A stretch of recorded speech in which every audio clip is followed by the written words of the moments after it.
Dude, garlic bread is garlic butter on bread, and then you bake it. Okay, well, then I'm making cheesy garlic bread. You're making a pizza is what you're making, man. Did they break? Oh, they sure did, Tom. Incredible. Dude, you have to teach us. Someday, Grasshopper. Someday. Hey, guys. What you doing? What's with the karate get-up stuff? Okay. First of all, Grasshopper, this is a Grasshopper? GUI, and it's the mark of an ancient master of the martial art. It says Spirit of Halloween on the tag. Second, Yeah. I was showing off my karate skills for Grasshopper and Grasshopper here. Okay, it is awesome. He just broke 40 invisible bricks. With a single karate chop. Sorry, invisible bricks? Yes, Grasshopper. Yeah, Eli says they are the most difficult bricks to break because you can't even see them. It's true. So you're karate. Karate. Right. Okay. That's like super fast, lightning reflexes, all that stuff, right? Oh, for sure. I mean, if one were to try to attack me Not at this Jack! point... Oh, right in the Grasshopper. I don't think he's using that term correctly. Well, it could be. Could be.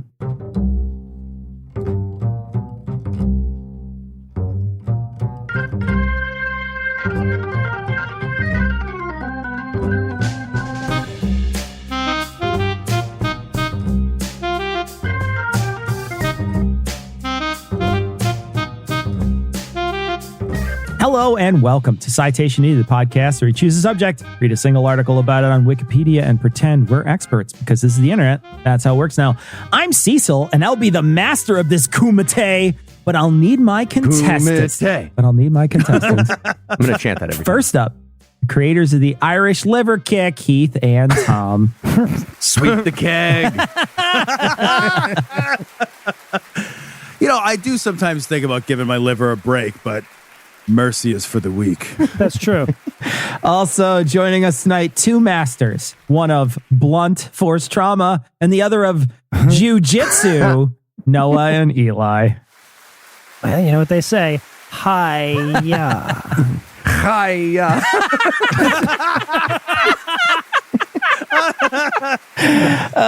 Well, the cheers from the crowd are certainly nice. It's the patrons that really run this show.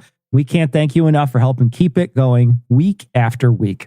If you'd like to learn how to join their ranks, be sure to stick around till the end of the show. And with that out of the way, tell us, Eli, what person, place, thing, concept, phenomenon, or event will we be talking about today? We'll be talking about Frank Dew. Okay. Who was Frank Dew? Well, Cecil, depending on who you believe, he was either an international spy for the CIA, master martial artist, war hero, the first Western winner of the famous underground no-holds-barred martial arts tournament known as the Kumite, and the last in the line of 40 generations of ninja. Or he's a big old liar pants. Either way, his story was the inspiration for the Jean-Claude Van Damme classic Bloodsport, and he is a fascinating dude. Okay, not that I don't appreciate you including it, Eli, but the whole maybe this is true, maybe it's a lie thing is sort of assumed as soon as the audience realizes you're doing the essay. We know. Every episode is someone's first episode, Noah. I'm helping out here. Now, I want to point out right here at the start that Frank Dew is still alive and still knows karate, maybe? So my official position, is going to be that of neutrality. But any of the less wedgeable members of our cast and our audience may feel free to draw their own conclusions. Please don't karate chop me, Frank Dew. Please karate chop me, Frank Dukes. I would love to. I will lose that fight. I don't care. It would be a great story. I'm going to say Dukes from now on the whole time because that's in the movie. Yeah, I am not at all worried. I've been carrying around pocket sand for years for just such an occasion. Now, that is his weakness. So Frank William Dew was born on April 6th of 1956 in Toronto, Canada, but moved to California with his family when he was just 7 years old. Okay, so that's mid 60s. Okay, I'm fine with him karate chopping me now too. Yeah, that's fine. His father, Alfred, according to Dew, fought against the Nazis as an agent of both Mossad and a member of the infamous Jewish Brigade, and would, according to Dew, quote, play games with me to expand my awareness, end quote, adding, sometimes he would throw things at me unexpectedly to improve my reflexes. I should mention here that author Robert Allison has pointed out that Frank's dad actually couldn't have joined Mossad before the Second Yes, World War, right. I would- as the agency He's wasn't a formed time until traveler. after. As far as we know, Yeah. And that the Jewish Brigade was not formed until several years after Dew said that his dad was in it. Spoiler alert, that's pretty much the whole episode. So if you need a TLDR, it was that paragraph. But he threw shit at him to test or improve their reflexes. I hope my kids think of me this charitably. Like, sometimes my dad would just close the door to his room for hours and ignore us to teach me self-sufficiency. Yeah. So Dew describes himself as a joke all through high school. That is, until he was taken under the wing of none other than Ninja Master Senzo Tiger Tanaka, last in the line of 40 generations of ninja masters who saw promise in a random high school youngster and took him to the mountains of Japan for training in the deadly and ancient art of ninjutsu. Mountain Dew. Got it. As Frank writes in his autobiography, quote, there, the boy's outstanding ability shocked and pleased the ninja community when he tested for the right to call himself ninja. He wrote End the quote. autobiography in the third person. Look, yeah, you can call yourself. It's not a legally protected term. You don't have to be certified. Okay, was all this before or after he threw his bike in the dumpster after failing out of ninja classes at the Y? Now, this may shock you all to your very core, but none of that appears to be true. No. Frank claims that Tiger Tanaka died on July 30th of 1975 and was buried in California by a clan of his closest ninja students. But the state of California lists no deaths under the Tanaka name in the 1970s. Grandmaster and ninja historian Shoto Tanemura has said of the alleged Mr. Tanaka, quote, there is not Mr. Tanaka in Japanese history. Many crazy guys stand up as ninja masters. Not adding Frank Dew. I'm talking about Frank Dew right now. Wait, you're saying shadowy communities and ninjas on mountaintops don't exist? I don't even know what to believe anymore. okay, just to be clear about what happened there in this story, what actually happened, some random guy in California made up a fake name and took a child to a remote cabin in the mountains of Japan. And when plan A didn't work out, the guy was like, oh, just kick that tree. You're a ninja now. Yep. Good job. Heath, you've just described the best case scenario. Yeah. So, according to Frank, these seeming holes in his story is a cover-up, of course, by the CIA, the other ninja clans, and Black Belt Magazine. More on that in a second. Ah, yes, that famous synergy of conspiratorial cover-ups. The Central Intelligence Agency and Black Belt Magazine. All right, but guys, if there's no record of this dude, yeah, maybe he doesn't exist, but also maybe he's the best ninja ever. Right? Wouldn't that be such a ninja thing to disappear even in death? If you were a really well-known ninja, would you be a ninja star? Mountain Dew code Red Belt. I thought of from before. If you were that ninja star's son, you'd be a shuriken. Shuriken. So there actually is a record. If you were president, you'd be Ninja Biden. Ninja Gaiden. Oh, Oh, all right. I was really lost for a second. There's a game called Ninja Gaiden. It was an awesome. It was an I awesome loved it. game. I loved it. I got it immediately. It was It's beautiful. so Thank you. stupid Diesel. fucking hard. All right. So there is actually a record of a guy named Senzo Tanaka. It's a fictional character in Ian Fleming's James Bond novel, Oh, You Only Jesus Live Christ. Twice, Okay. That's my favorite thing. where there's a ninja commander named Senzo Tiger Tanaka. When Dew was questioned about this coincidence, he explained that was because Fleming based his characters on real people. Oh, did he? I based my faker person off a fake person that was based off a real person. It's the rule of threes. Look it up. It's looped back around to real guy at this point. Okay. So anyway, yeah, I killed a dragon named Smog right after that. Got in trouble. A lawyer named Atticus Finch. What?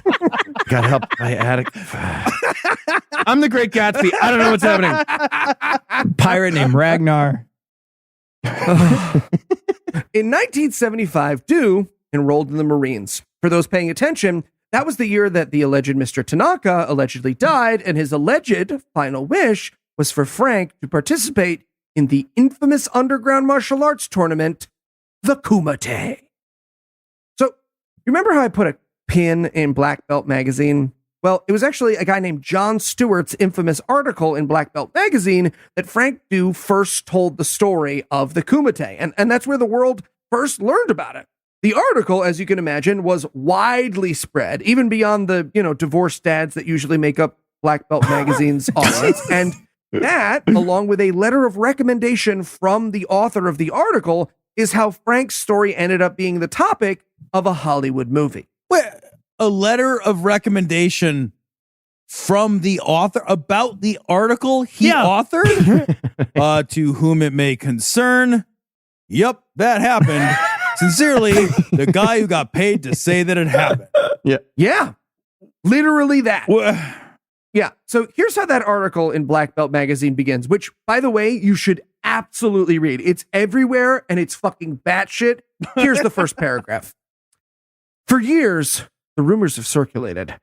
Those with an ear to the ground have heard fantastic tales of an invisible organization. An organization that sponsors an international, no-holds-barred tournament pitting dedicated martial artists of all arts against each other in bare-knuckle kumite. What's the grapevine where you would put your ear to the ground and hear that? Just what is that? leaning against a locker and karate class. You guys hear about any fights to the No man, we're 7-year-olds. Any of you fat kids who your dad is really hoping get in shape from this activity hear about a Kumite lately? All right, I'll see you later, Eli. Okay, continuing. According to the whispers, this Kumite takes place at a secret location once every 5 years. Teams from dozens of countries are alleged to be transported to a secluded location to compete against other martial artists of all styles, providing feedback on new techniques and putting traditional favorites to a very real test. And for a variety of reasons, including legal reasons, the organizers are said to extract a written promise of silence from each participant. Regardless of the outcome, competitors are not permitted to talk about what they saw and experienced. So the first rule... And none of them do. Fantastic exaggeration? Perhaps. Totally impossible?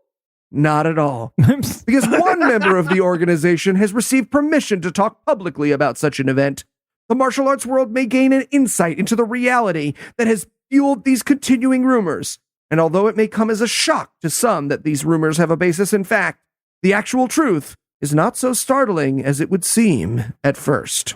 End quote. And guys, I know this sounds like a conspiracy theory, but I have Q level clearance to talk about it. Okay, why would they have that exception for the one guy?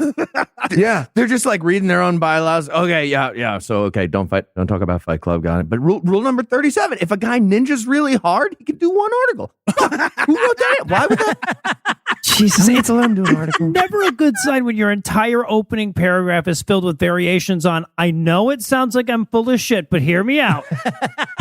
If I had a nickel. I like that he used the phrase very real. Or he negated totally impossible. Partially impossible, sure. Not totally impossible, though. Yeah. So it's at this point in the article that Black Belt Magazine introduces Frank, who is described in that article as, quote, having compiled a distinguished military career in Vietnam. Pin in that.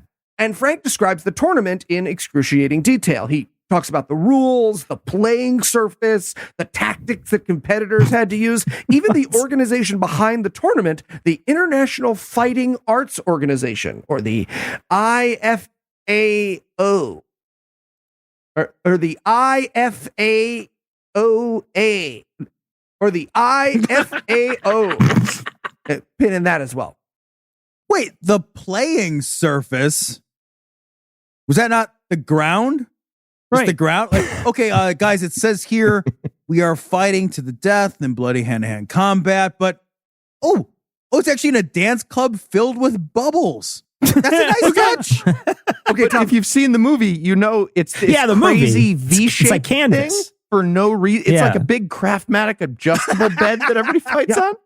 Yes. Okay, but here's the best part. And then when you fall, the guy have to scrub it. But I didn't include this, but according to the article, they do it on a different surface every time. So like one year it was in mud and the other year it was on a roof. Yeah. So that's why he describes, he's like, yeah, no, it was a fucking numbermatic bed this time. But trust me, before it was on a roof. Wait, so they like pulled a curtain and everybody was like, "Oh my god, a rhombus!" Yes, like Iron Chef. Like Iron That's Chef. in Oh, the- we're going to fight on an air mattress full of chinchillas. Holy shit. What? Yes, it's karate chopped, according to Frank. Okay, you got to read this article. So, according to Frank, he was the first Westerner ever to win the Kumite, which is probably why they let him talk about it. Kale kicked And their ass. he also set world records during that Kumite, including the most consecutive knockouts, 56, and the fastest punch with a knockout, 0.12 seconds. Okay, arguing about this punch is like 300 hours of my childhood. I was like, but fuck whether or not it's true. What would that even mean? Okay, my friends thought it meant like we would time each other. So it'd be like, okay, I'm gonna start my punch. You guys time it, and it was like 1, 2, 3, go. 1, 2, 3, 4, 5, 6, 11. And it was like that was 0.11. That was 0.11. I did it. So he offered as proof of the Kumite paperwork of the IFFO and referred press to fellow competitors at the tournament who verified his story. He even had a trophy that he was awarded because the secret underground martial arts tournament Yes. Yes. gives the winner a big trophy. Yeah. And the trophy says Michigan Man of the Year on it. I just picture some guy only had 55 consecutive knockouts. Just like, oh man, come on. Kicks the dirt, shuffles away, hands in his pockets. Just Stupid. My year, we had to do it at an old country buffet. So there are a few holes in this story. A few, you say. Oh. I'm anxious for Many you to of- point them out.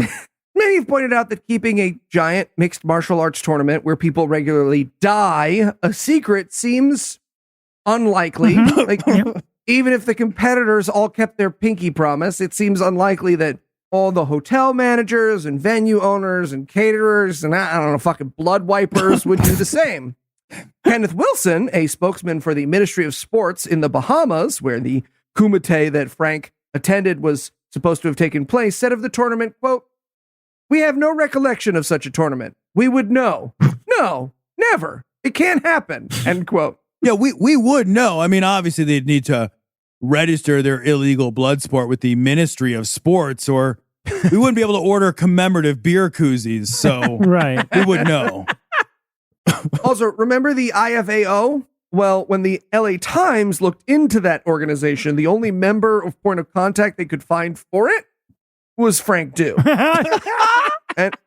And the trophy that he was allegedly awarded was made in San Francisco Valley and ordered by, you guessed it, Frank Dew. And the trophy maker is a few blocks away from his house. Oh my in God. California. And he's done interviews about this. He claims that all makes sense because the FBI raided his karate school at one point and they destroyed the base of the trophy, just the base of the Sure. trophy. Sure. And that then he makes got sense. it rebuilt. And the trophy guy, who happens to be a few blocks from his house, narked on him to the LA Times that he ordered a trophy for himself. But it's real. He just had to fix the It's base. just fixed. Because the FBI had a vested interest in destroying the bottom of his trophy. Yeah. But you might be asking yourself, okay, but what about the fellow competitors who verified Frank's story? They didn't quite shake out either. Here's a quote from the LA Times. Quote, "Richard Robertson said he met Dew in the Bahamas. He said that Frank fought in the heavyweight class and that he fought in the 135-pound division. Robinson said he was invited to the competition because he was a good street fighter and an undefeated wrestler for 3 years at Lower Merion High School in Philadelphia. When told later that the school's He's a high athletic school officials didn't wrestler. remember him, and Hey, man, that- you got a really good Hadouken for a high school kid. We do this murder tournament. You can't tell anybody. When told later that the school's athletic officials don't remember him and that he doesn't appear in team What, he pictures. didn't even score the 3 touchdowns in a single game? No. Robertson Jesus first. Christ. Yeah, Robertson first said that he was ill the day the pictures were taken. Then when he was told he could not be found in the school's yearbook for any of the years he was allegedly at high school, Jesus Christ. he said, again, I'm continuing the quote here. All right, I don't know what to say. Why is this movie so important to you anyway? Frank was a buddy of mine when I was in LA. End quote. Wow.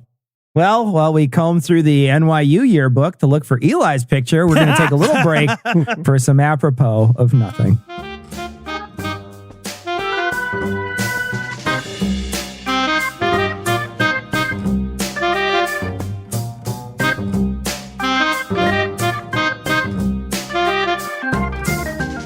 Okay, everyone. Welcome to the Kumite. Now, we have gathered you, the roughest, toughest fighters in the world, brutal murderers, assassins, masters of the deadly arts, to pitch your skills against each other in a no-holds-barred fight to the finish. To the finish. Now, a quick reminder. Please don't tell literally anyone about this. Not your family, not your friends, not other martial artists. Nobody in the world can know. Okay, but what about you guys who run it? Yeah, we also promise to never tell anyone about it also. Also, please destroy your plane tickets, your trophies, I don't know why we gave them to you, your hotel receipts, any evidence whatsoever that you're here. Really, we need to keep this a secret. Question. Yeah, go ahead. What if we die? Like, aren't people going to notice when I think like a significant percentage of the world's toughest dudes vanish without a trace? Don't some of us have like families and dojos and stuff? Honestly, Right? it'll be fine. I think nobody will really notice or try to investigate, like ever. Ever. No, and no one will ever investigate. Yeah, that. never. Last question. Yes, go ahead. Yeah. So I want to write an article for a martial arts magazine about every single detail of this. Can I do that? Yes. Nice. Awesome. Oh, okay, well, now I'm confused. Yeah, now I'm confused. I have a lot of questions now.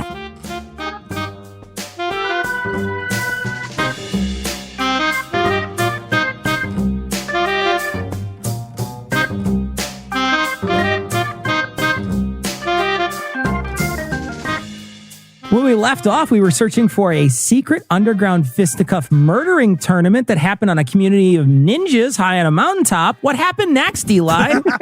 Sounds realistic. It turns out that the Kumite was the least of Frank's inventions. In spite of the rumors that circulated about his stories not adding up, and a pretty damning expose by the LA Times in the late 80s, the Black Belt magazine article, along with his role as the fight director and subject of Bloodsport, propelled him to martial arts stardom. So in 1996, he wrote a book called The Secret Man, whose cover reads as follows. This is the cover of the book. He was the CIA's finest covert operative, the subject of the martial arts film Bloodsport, a bridge to international organized crime, a legend on both sides of the Iron Curtain. His true identity always concealed from the people he served. He was the Secret Man. The secret man? He was strong enough for a man, but made for a woman? Is that? Woman not actually included. Yeah. So, in his book, Frank claims that the Central Intelligence Agency director, William J. Casey, met him once at a urinal.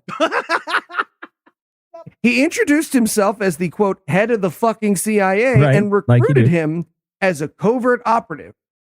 Frank states that Casey was his personal handler and that no one else in the CIA knew he was working for the agency. Okay. Point in Dew's favor here. You better be the fucking head of the CIA if you strike up a conversation with me at the urinal. Okay. Yeah, it is not the job offer I'd expect from a peeper at the urinal. Yeah. Right? Right. So, like, this is almost certainly just something he made up, but I feel like everybody he knew was dying to do this to him, right? Just walk Yeah, up absolutely. and hey, walk up to that guy at the urinal, tell him you're with the CIA. He'll believe you. Yeah. So Frank describes several missions he performed for the CIA between 1981 and 1987, including destroying a fuel depot in Nicaragua, being part of a joint CIA KGB operation known as Delphi 9, which investigated the Sverdlovsk anthrax leak. And he claimed to be the only survivor of a 5-man high-altitude military parachuting team's failed attempt to destroy an Iraqi chemical weapons plant during the Iran-Iraq war. Okay, it is nice that he throws a failed mission in there, though. I mean, you don't want it to seem unbelievable. Right, yeah, exactly. He also retells the story of the Kumite in his book, of course, adding in that version that he was granted a ceremonial ancient sword for his victory as well. According to Frank, he sold that sword to give money to pirates for some orphans. What are you saying? Wait, can you hear you? That's awesome. I need to say the sentence again. According to Frank, he sold the sword that he won in the super secret Kumite for money to give to pirates. Pirates. For some orphans. Yeah. Well, and then guys, he personally trained them as a martial arts strike team, and he called them the Mighty Orphan Power Rangers. So this is what he had to say about the sword orphans to the LA Times. Quote, I sold my sword. I have no regrets for it. It went for a good guy on the cause. street he bought the sword from. Please say he bought the sword around the corner. It went to buy kids out of slavery who were on pirate ships. What they do is, these local chiefs, if Yep. you would, on Menando and stuff, take these kids who are orphans and they put them on these ships and go out to the South China Sea. These ships were crowded and uncomfortable. I'm talking what we call a normal bunk. They have 4 or 5 kids squeezed into that thing. They live out in the open elements. They die. And the Philippine government just turns a blind eye. What? End quote. Okay, but now I want to know about the secret orphans you're hiding, Right. Frank. Like, you see how you made it worse, right? Like now there's like a level that Yeah. I need to check the next thing. Yeah, no, that sounds way worse when you add, so I bought them at the end. Okay, but according to Frank, the money wasn't enough. And then the pirates went back on their agreement. Again, quote, we took up arms and fought boat pirates and we got these kids free. Many of Yeah. them are now in the United That's- States. I'm in touch with some of them and they love me to death. And I'll tell you, I've got one kid who's about 15 years old. All I have to do is look cross-eyed at one guy and he'll kill for me. End quote. Okay. Now I want to know about your secret team of murder orphan assassins. You gotta chop the lie. The lie has to end, and there's not questions at. Yeah, so I'm pretty much like Fagin, but for child soldiers. Why are you covering your drink? Weird. So, as you may have surmised based on our story so far, none of that is true. No. Quote from Wikipedia here. CIA spokesman Mark Mansfield said the book was, quote, sheer fantasy, adding that it was unusual for the CIA to comment on such matters, though Frank's claims were so preposterous that we had thought it was necessary. Also stating that it was convenient for Frank that CIA Director Casey, that's the guy he met at the urinal, was dead and unable to refute the book himself. End quote from Wikipedia. Frank, even the urinal doesn't even remember you. Okay. So, what did Frank actually do in the military? Well, not much. The Marine Corps says that Frank served from 1975 to 1981, and there's no indication that he ever left the United States Jesus. at all. Ever. In fact, his military medical file says that on January 22nd in 1978, he was referred for psychiatric evaluation for expressing flighty and disconnected ideas. In Because- 1978, Yeah. they were like, we need to do some mental health care, just to be clear. Because in spite of the fact that he was a member of the reserves, he insisted to several people that he was working for an intelligence agency. But only every other weekend. Well, you remember that distinguished Vietnam career he had in the article? If you're confused on the timeline, yes, the Vietnam War did end in 1975, right? So that tells you the level of fact checking Black Belt Magazine was doing at the time, right? Yeah. His military records also indicate that there was a follow-up medical evaluation at a military psychiatric clinic in Long Beach on April 18th of that year. He was found to be normal, but it clarified that he was not, in fact, involved in intelligence work. So Frank claimed in his book that he received military decorations after pressuring the military to authenticate his heroics. One day, he says in the book, he received a phone call and went to an address in West Los Angeles, where he was handed a paper bag filled with medals, including the Medal of Honor that he wears in a photo from the book. What? Where's the paper bag? I don't know why I said it. I sold it to the Smithsonian. They have it there. It was to pay for my cold fusion machine that I invented. Fuck. Okay. Then Vladimir Putin came to my house and stole the bottom half with fusion. I still have the cold part. I had him murdered by an orphan. Stop asking questions. A paper bag. Well, we can't have a ceremony for him since he is a spy, but he did earn the Captain Crunch Super Decoder spy whistle fair and square. So I guess put it in one of our spy metal lunch bags we have. Yeah. Again, from the LA Times on the issue of the medals. Quote, Marine Lieutenant Colonel John Shotwell in Washington said Frank's military file shows there's no indication in there anywhere that Frank received any military awards. After seeing a picture of Frank in uniform with his medals, the one that's in the book, Lieutenant Colonel David Tomsky in Los Angeles said that several ribbons are worn out of sequence. Based on that and other discrepancies, Tomsky has said that he seriously doubted the medals and ribbons were Frank's. As to the Medal of Honor, Tomsky said, I don't believe there's ever been an instance of a Medal of Honor being bestowed secretly. What? But how would you know? Though, if it was a secret.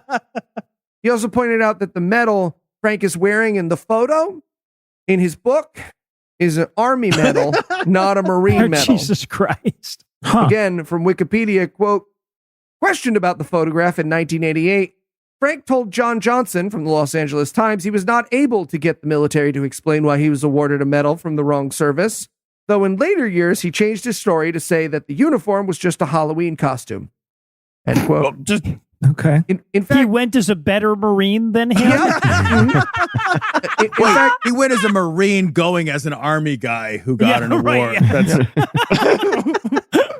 in fact, from what we can find, the only injury Frank sustained during his time in the military is the time he fell off a truck that he was painting. You gotta duck and roll as the key. Yeah. So you're probably asking yourselves, how does Frank explain all this? Well, easy. It's all the work of his ninja master rival, Jesus Christ. Stephen Hayes. Sure.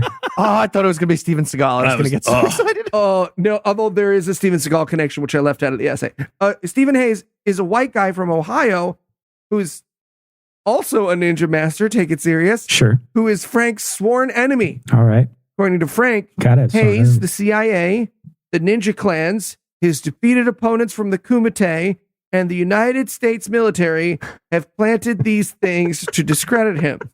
And may I say, they've done a fantastic job. You may. If you had to summarize what you learned in one sentence, what would it be? When I said Aikido isn't real, I implied that any martial arts were, and for that I apologize, everybody. Like that's from the heart. Are you ready for the quiz?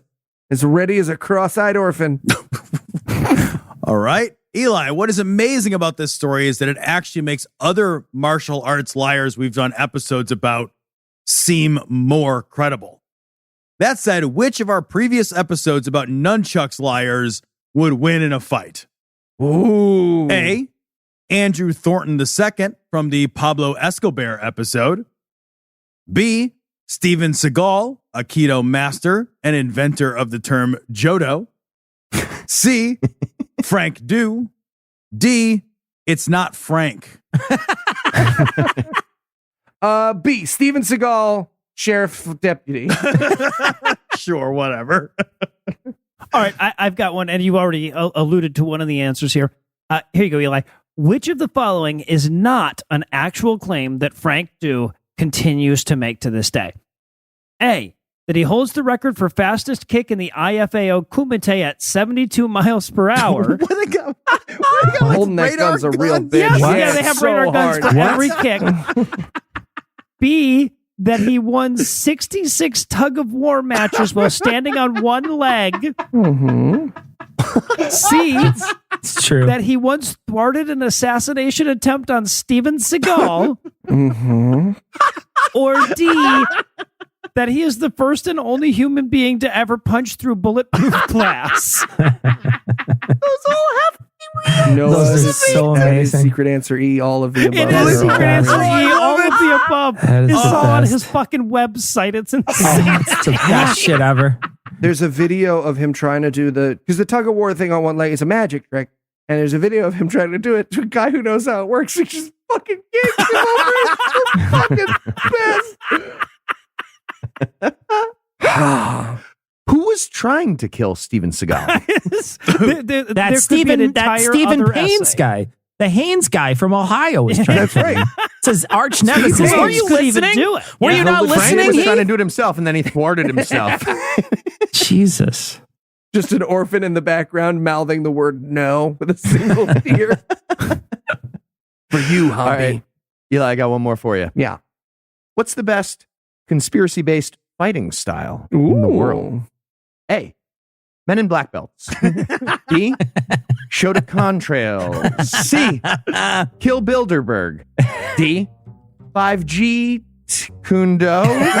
E, Cobra Kaiser Soze. F, Jet Li doesn't burn that hot. Or G, Krav Maga. Oh, I gotta go with G, Krav Maga. No, actually, it was Jet Li doesn't burn Yeah, that hot. it's pretty fucking good. Oh, well, Heath, you were an overachiever, so you win this week. Fantastic. Next week, let's get Noah up there. All right. Well, for Noah, Eli, Tom, and Heath, I am Cecil. Thanking you for hanging out with us today. We'll be back next week. And by then, Noah will be an expert on something else. Between now and then, you can listen to all our other shows. You can find the links at our website. And if you'd like to help keep this show going, you can make a per episode donation at patreon.com/citationpod or leave us a 5-star review everywhere you can. If you'd like to get in touch with us, check out past episodes, connect with us on social media, or check the show notes. Be sure to check out citationpod.com.